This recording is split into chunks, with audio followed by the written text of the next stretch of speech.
we start off our 2022 Disciples Toolbox sessions with a theme this year. This is the first time that we've decided to have a theme that will last the entire year, and that's the sacraments in Community of Christ.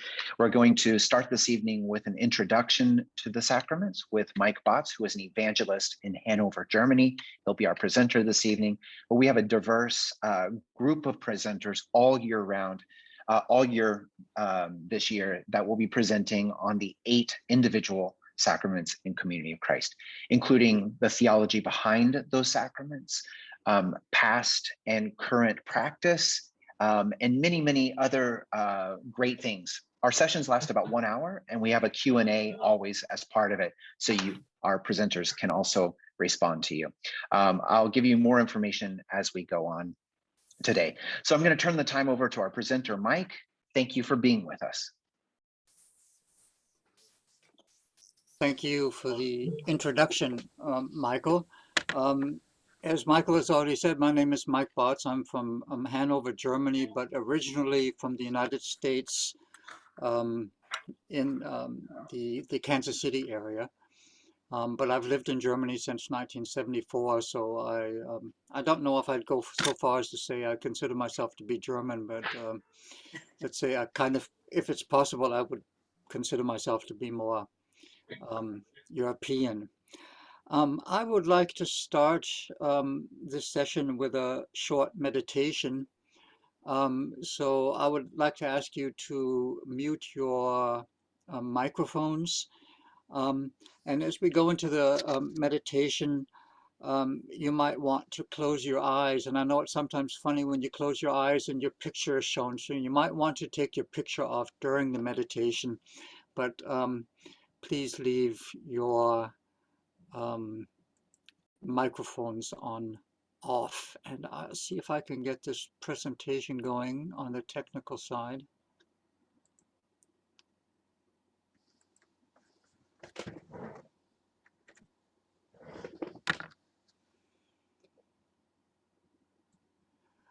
So just sit in a relaxed position, close your eyes, and take a deep, deep breath in, and breathe out deeply.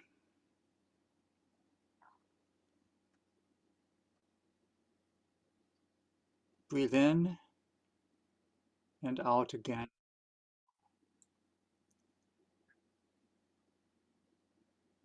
Relax and take another deep breath in and out as the music starts.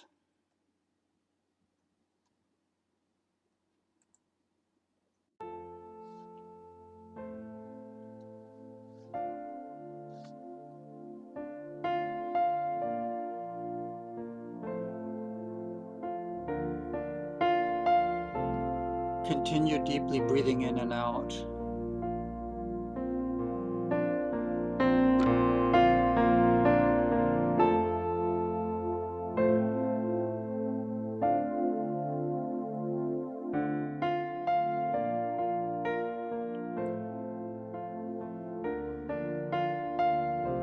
When you breathe in, think that you're breathing God's love into yourself. As you breathe out your worries and your concerns and things that would trouble you.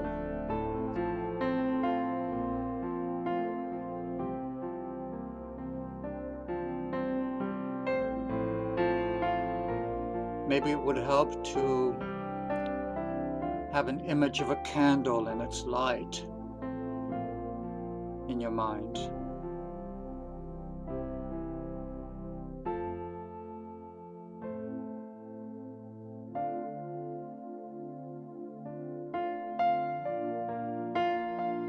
Think of the light of the candle as being God's love, the light of God's care and concern for you, the light of divine guidance and leading,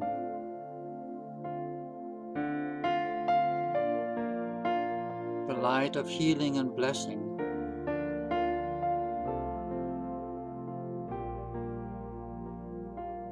God the Father, God the Mother, God our sister and brother, God our friend, and God our companion.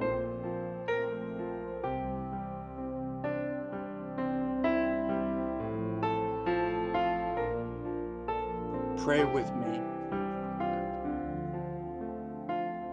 Most High, all-powerful good Lord, yours are the praises, the glory, the honor, and all blessing. To you alone, Most High, do they belong, and no man is worthy to mention your name. Be praised, my Lord, through all your creatures, especially through my Lord, brother, Son, who brings the day and who gives light through him. And he is beautiful and radiant in all his splendor. Of you, Most High, he bears the likeness. Praised be you, my Lord, through Sister Moon and the stars. In heaven you formed them, clear and precious and beautiful.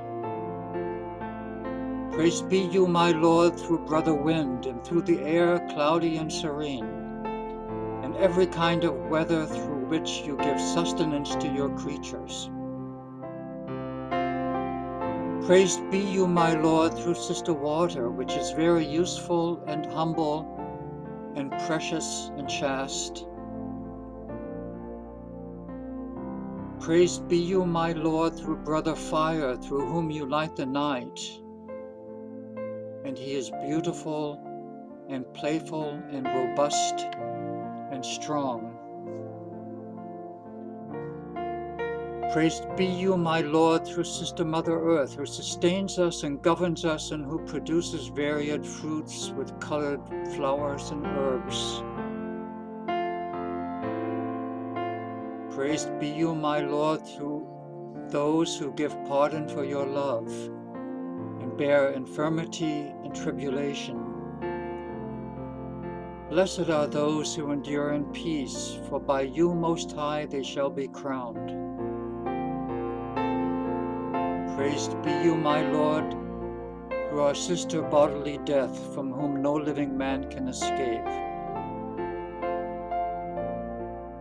Woe to those who die in mortal sin. Blessed are those who will find your most holy will, for the second death shall do them no harm. Praise and bless my Lord, and give him thanks, and serve him with great humility.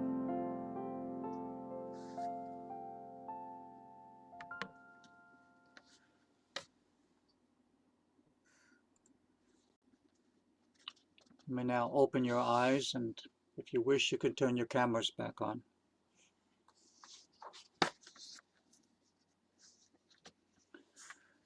Introduction to the Scriptures will be a presentation today which really concentrates, I said introduction to the Scriptures, to the sacraments, which will really concentrate on what sacraments are, and I won't be going into great detail on any of the single individual sacraments. I truly believe that sacraments have a very deep meaning. It's when God touches our hearts and our minds as we reach out to touch the divine. It's a very special connection, not only with the divine, but with all who participate in the sacraments. The word is related to sacred, so it's not just an everyday occurrence. I'd like to stress here that many everyday occurrences can also be sacred. We are sometimes very touched by nature, but sacraments are always something very special. We encounter God through the sacraments of the Church, which touch lives at important times and at important places. Sacraments bring God's grace, the influence of the Holy Spirit, and the example of the life of Jesus Christ together with our own personal commitment of faith. Through the sacraments, we discover the presence of God everywhere and realize that all life is sacred. These encounters point to God's loving desire to bring all people to peace, wholeness, and right relationships with one another and the divine, which is the meaning of salvation. The sacraments refresh, renew, and challenge us to continue on Christ's mission, our mission, for the sake of all creation. So I see this as really being a much deeper meaning of sacraments than sometimes what we do when we go through the sacraments. The sacraments are also vital to the Church's mission of forming spiritual communities and nurturing lives of discipleship. So a sacrament is not only for us, but it's for the whole community. And there are different understandings of the sacraments in the Church, sometimes depending on culture or age or how we were brought up. But they offer a common ground for the life of the Church throughout the whole world. And participating in these holy activities forms our identity and connects us with each other in our faith. The Church is called to see the sacraments as more than just a repetition of our beliefs. We should search and discover what the sacraments can mean in our spiritual lives. And although the sacraments might be well known to us, I see many of you have been in the Church for a long time, and you might have been participating in the sacraments for 60 plus years. Still, we have been called to open our hearts and our minds for the blessings that still stand before us. The Church was told in 1992 to look especially to the sacraments to enrich the spiritual life of the body. Seek for greater understanding of my purposes in these sacred rites, and prepare to receive a renewed confirmation of the presence of my Spirit in your experiences of worship. The theologist Marcus Borg said that spirituality is ultimately about the opening of the heart, the opening of the self at its deepest level to the reality of God. Now, very much like an image that Marcus Borg uses, he uses a phrase, a thin place. And it's a metaphor that's taken from Celtic Christianity.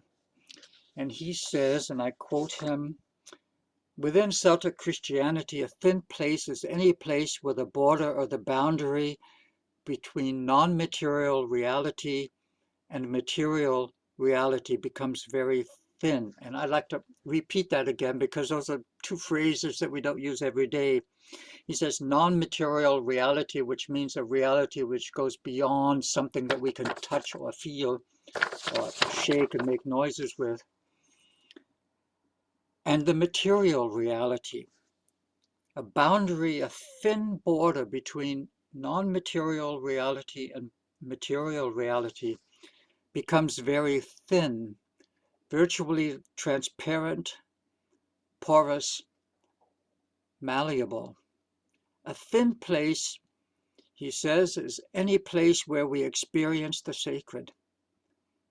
A thin place is a place where the veil momentarily lifts and we behold, experience the Spirit within which we live and move and have our being. A thin place. Steve Veazey says, and I'm paraphrasing him now, I'm not quoting him. Steve Veazey said once, "When I search for the meaning of the sacraments, I concentrate on God's invitation to expand our understanding of the nature and reason for these holy actions.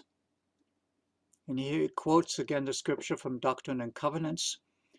You have already been told to look to the sacraments to enrich the spiritual body, the spiritual life of the body.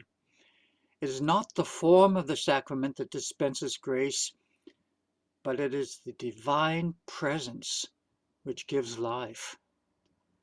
Be respectful of tradition and sensitive to one another, but do not be unduly bound by interpretations and procedures that no longer fit the needs of a worldwide church. In such matters, direction will come from those called to lead. So I think Vesey is also, although he doesn't say it, he's referring to this thin boundary between us and the divine.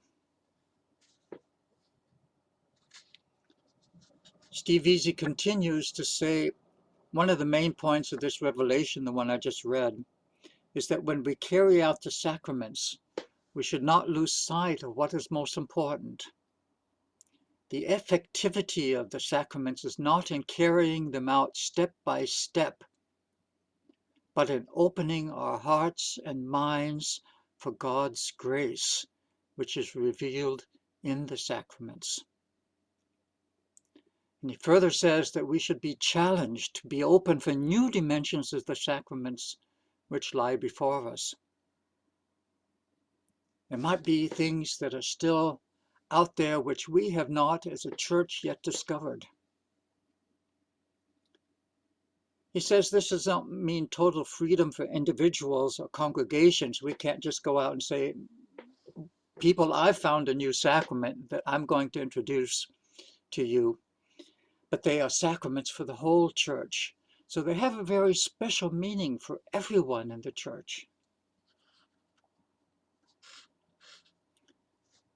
I really like the word grace, which has already been mentioned a few times in what I have given. And if you go to Wikipedia, where you would not expect a lot of talk about grace, and look up the definition of sacrament in English, they say, and I'm going to read this, quote it, and I think it's really interesting that this is Wikipedia words that I'm using in church. A sacrament is a Christian rite recognized as of particular importance and significance. Many Christians consider the sacraments to be a visible symbol of the reality of God, as well as a channel for God's grace. Augustine of Hippo said, an outward sign of an inward grace that has been instituted by Jesus Christ. Sacraments signify God's grace in a way that is outwardly observable to the participant. And one more quote by Anthony Chavala Smith. To help us grow towards the fullness of new life, God has provided four means of grace: the scriptures, the church, the sacraments, and spiritual practices. So we're not just talking about rituals that we take down step by step or do following a certain order, but we're really talking about something that connects our hearts and our minds to God. And it's God touching us and us opening ourselves for God's touch, for God's grace. I have two more scriptures that I'd like to read from the Doctrine and Covenants, but I'd like to say that the sacraments are also based on the scriptures. We can find all 8 of our sacraments in the Bible. One of the other scriptures I'd like to cite is from Doctrine and Covenants 163.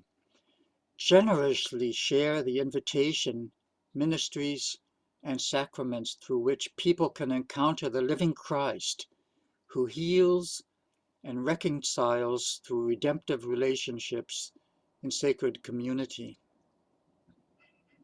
So again, we're opening ourselves to receive God's grace and healing and reconciliation.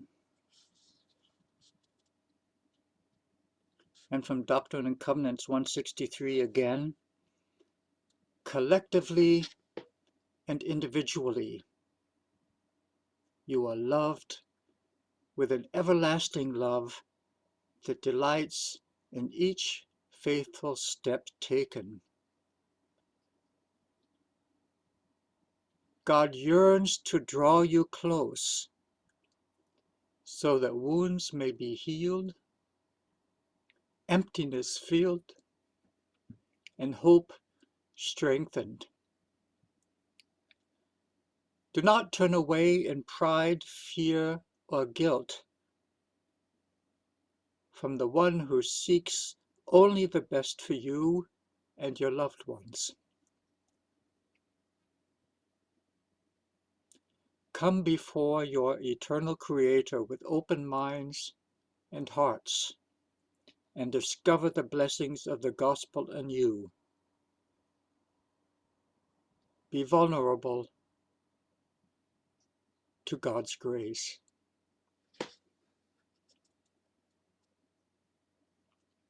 Those are words which really touch my heart. And if you don't remember anything else about what's said tonight, this section of Scripture really says what the sacraments are there for.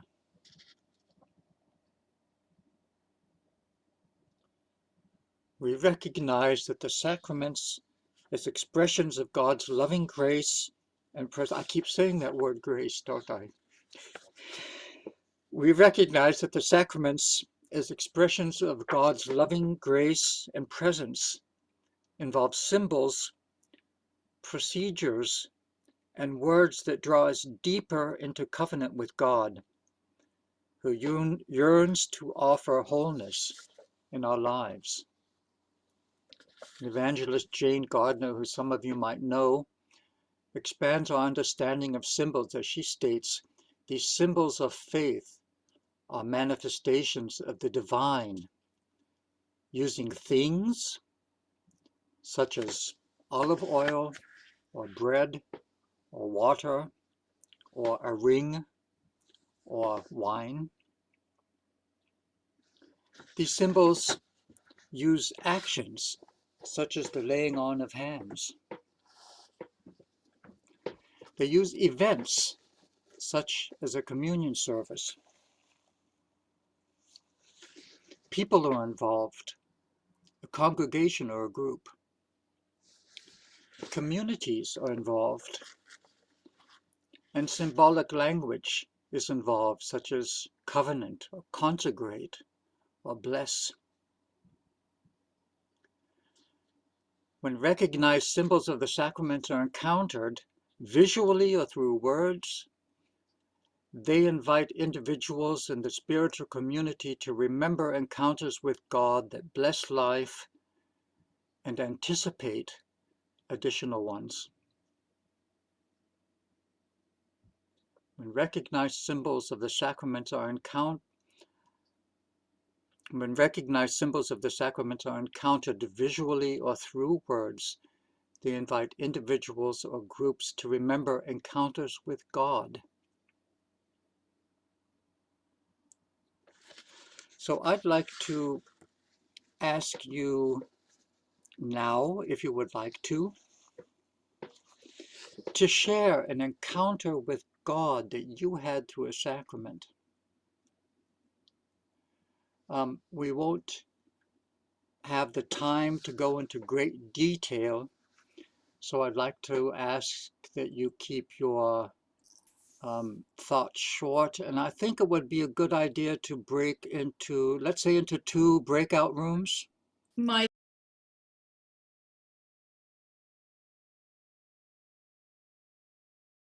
Well, I've just muted the microphones again. I wish we could have shared all of us together. It would have taken a bit more time, but we had a very good talk with each other in our breakout room. And hello also to the people who have joined us since then.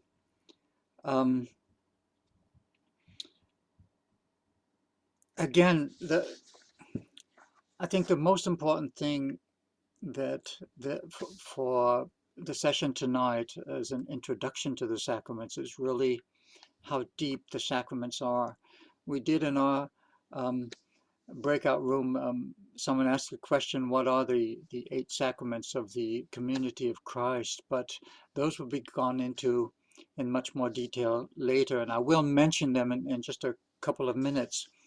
But I think the deepness of the sacraments and this idea of the thin line between ourselves and the divine, between the material and the non-material, is so important to understand because the sacraments have such a deep meaning for us. Things have also changed, though, in our understanding of the sacraments. One of them being the situation through COVID. We now practice almost all the sacraments online because of the situation. And the first presidency of our church has given some guidelines on that. And in case you are not familiar with them, I believe most of you, when I look at the faces here and see Justice and John said he's been an evangelist for a long time, and others, I know some of you are familiar with them and some of you are not. So I'd like to just quickly go into what the first presidency has said. And again, I'm emphasizing not the steps that we take in doing the sacraments, but what's behind the sacraments, even if they are online. The principles and guidelines uphold the importance of symbols and words as elements of the sacraments. We acknowledge that the sacrament ministry through online technology will require a different way of experiencing some symbols.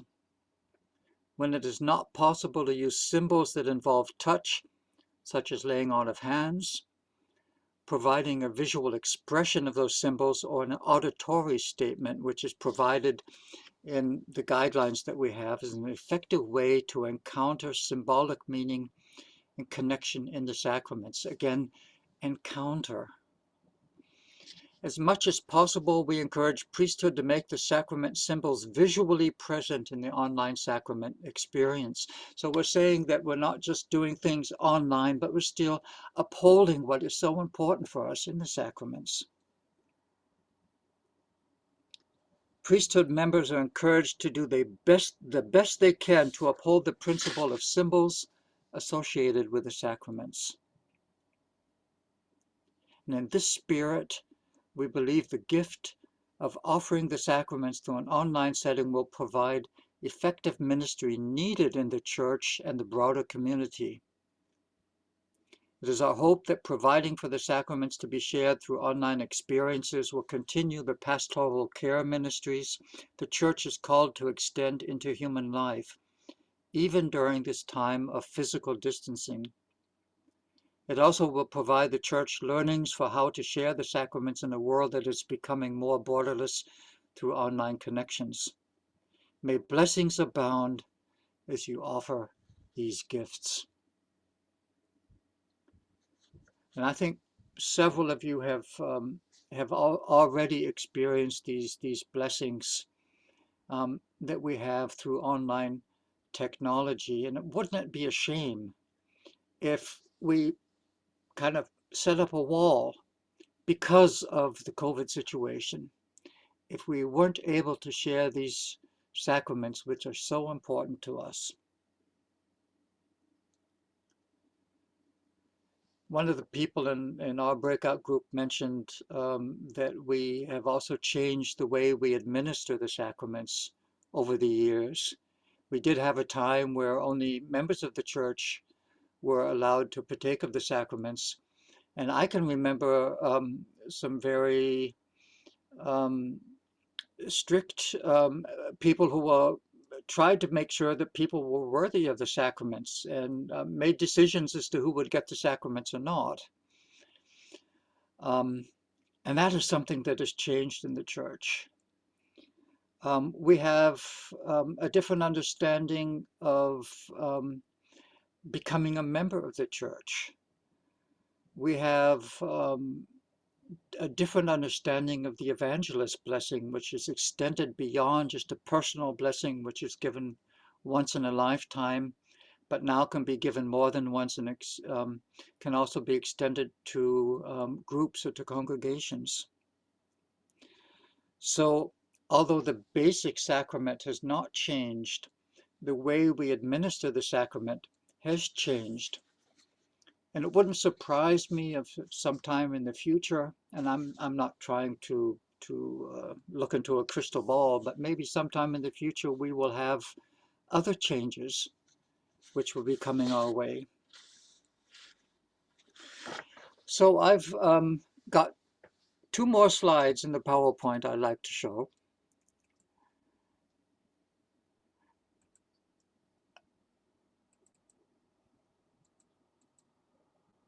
And these are the 8 sacraments that we have in the community of Christ, which I have not mentioned up to now, except in our breakout group. And I'm not going to go into any detail on these sacraments because there will be more sessions on them. But with the 8 sacraments in the community of Christ are the blessing of children, baptism, confirmation, the Lord's Supper or communion, ordination, laying on of hands for the sick, marriage, and the evangelist blessing. And I'd just like to close my presentation by taking a quick, very short, quick look at the sacraments in comparison to other churches. Here are the 8 sacraments that we have. You notice penance or confession or other ordinances I've written in cursive just because we don't consider these to be sacraments. So we have these 8 sacraments. The Catholic churches and the Eastern churches have 7 sacraments. So the first 6 as listed here we have together. They do not have the evangelist blessing or the blessing of children, but they do have penance, confession as a sacrament. It's quite a bit different if we look at the Protestant churches, that is the Lutheran and other Protestant churches. They have only 2 or 3 what they call sacraments, that is baptism and communion. And the Lutheran Church also has penance as a sacrament. But where I have written an R, they consider, for example, confirmation, marriage, ordination, etc., to be rites. And that's why I've written an R. So the first 6 lines are basically the same as what we have. It gets a bit more difficult when we take a look at the Latter-day Saints, because I know many of you have come from this background. And if I understand this correctly, the sacrament is what they call the communion. And then I've written an O for the other sacraments we have, because they're considered to be ordinances in the Latter-day Saint movement, and there are saving and non-saving ordinances. And then I have at the bottom other ordinances. There's a long list of ordinances, and if you'd like to take a look at that, you can also use Wikipedia to look at those. And there are ordinances which we are familiar with and ordinances which we are not familiar with. Looking at this list, I read the Hosanna call, which I had never heard of, and it was something that was just completely new for me. So if you'd like to go into more detail on that, you can look at other sources, but we don't have the time today to go into that deeply, and I would not like to criticize in one way or the other any of the other understandings of the sacraments that other churches may have. I do believe, though, that if you would ask people in other churches about this thin line, they would probably also agree with that, because the sacraments or the ordinances or the rites for the other churches are also very important for them. So I'd like to thank you for taking the time for this presentation, and if you have questions, feel free to unmute yourself, and we have about another 7 or 8 minutes.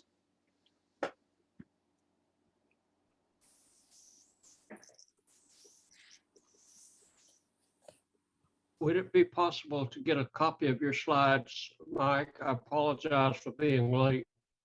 I accept your apology, and it would be possible. Thank you. But I actually only have those 2 slides. Oh, okay.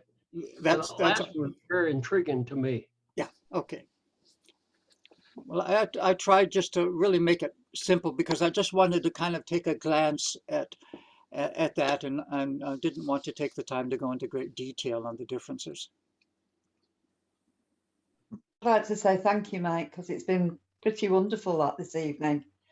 I thoroughly enjoyed it, and the sharing in the breakout room as well. So thank you.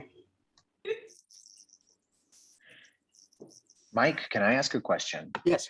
I know that originally in Community of Christ, we considered these to be ordinances as well before they became sacraments for us, or understanding from ordinance to sacrament as well. Do you know a little bit of that history of the evolvingness? I don't know if that's a word or not, in Community of Christ, from seeing them as ordinances to becoming sacraments? I really don't, because in my lifetime, I think they were all considered to be sacraments. And if this would be going back, like, I'm just guessing now, Michael, to before 1900. And I am not familiar with that area of history. I'll have to pass on that. I knew them as ordinances, but I don't know why it got changed. This is Carol from England. Hmm. When I was growing up, ordinances and sacraments really had the same meaning. Call them the ordinances and sacraments of the church, and it was just, we didn't differentiate between one and the other. I have heard it said in our denomination that it might be useful to add confession as part of our sacrament, because it's hard, I think, sometimes for us to do that, and we can do the self-confession, but yeah, I was brought up with penance and confession as a child, and it terrified me, because as an 8-year-old going in and saying you'd done something, I didn't 100% trust the priest not to tell my mother, and it was like you never really knew whether the world knew. And I always used to say, please don't make me go. I'm sorry. And if I say I'm sorry about something, that's all I need to do. But I was terrified of going. It really was. And now I feel if you've done something, as long as you sort of talk to God, I don't think you need to make it official. John asked if I have my meditation moment in writing, and I do. I can send that to you, John. Thank you. It's the prayer of St. Francis of Assisi, which I used. Thought it was. Yeah. That prayer was beautiful. I didn't really write was. it. I just. Mike, I just looked up my question's answer online. So okay. here's what I found is that initially that ordinances in the church were seen as a way of demonstrating one's faith to act towards God, where sacraments are opportunities, just like you were saying, of accepting God's grace. So they both they're just slight differences in the meanings of seeing how the participant is participating with it, whether it's a need to act to be able to show one's faith, or whether it is an acceptance in some sort of an encounter of God's grace. That's interesting. Thank you. You know, another aspect of confession isn't always doing something you know is wrong and want to say you're sorry about it. Sometimes in discussing something you think you've done is wrong with someone, you find out that you're just looking at it differently and it's not quite as wrong as you're beating yourself up over. We do that to ourselves. Yes, we do.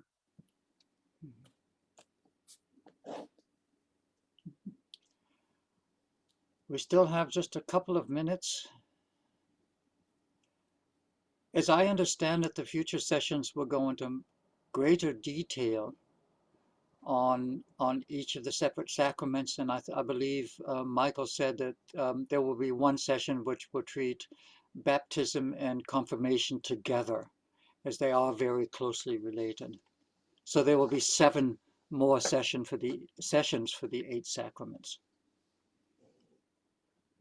Thank you to everybody. Thank you, Mike, for presenting today. And yes, we're really excited about this series, and what a wonderful way to kick it off with your presentation this evening. We'll start to look at each one of these sacraments individually, and we start next month with the laying on of hands for the healing of the sick. And Larry McGuire, president of 70, will be with us for that presentation. Now, Mike used a quote by Jane Gardner, who is an evangelist, and she will actually be our presenter in April. She's the presiding evangelist of Community of Christ, who will come and speak on that in April. So keep a watch out for our future sessions, and I hope that you'll be able to come and join us once again. Lastly, I just wanted to let you know that this will be recorded, and we'll start to put these up on our website too. I'm hearing a lot of noise from somebody. I'm going to try to mute here. Okay, I think that's okay. Anyway, just wanted to let everybody know that you're most welcome, and I hope you'll continue on the journey of the sacraments with us each month, each Thursday that we offer these. And we'll keep these up on the same sites that you saw us on Facebook, and we'll also keep emails going out to those of you who have registered for multiple events